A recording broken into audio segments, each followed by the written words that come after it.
What fool thing is Johnny doing now? Well, here we go. Lee Hacklin, private investigator, in Russia House. Chapter 3. Monday, Monday, so good to me.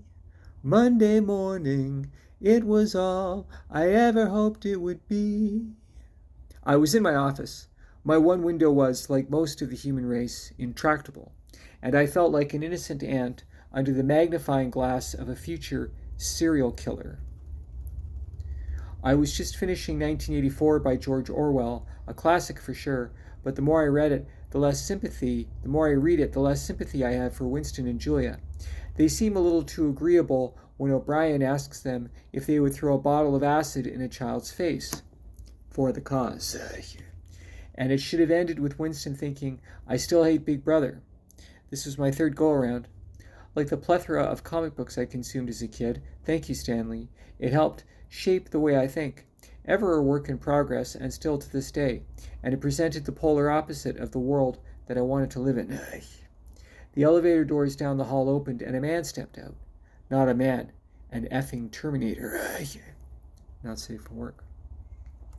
He was tall enough for the NBA, and his hair was spiky enough to scrub my tub. His jawline was the joining of two right angles. He wore dark sunglasses. The creases in his suit were sharp enough to draw blood.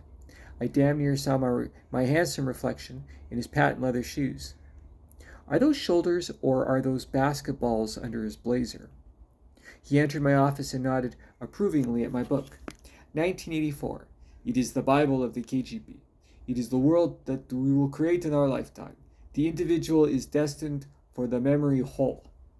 Am I on candid camera? Is Big Brother watching me? He reached into his blazer, but I was faster. I was always faster. He remained impassive as I pointed my Browning at him. Get lost, weirdo, or I'll commit an act of patriotism. He smiled. If you like, there's another option. You put your American toy away and you help me prevent World War III. Happy Saturday. Thanks for watching. Don't forget God loves you. And so does Johnny.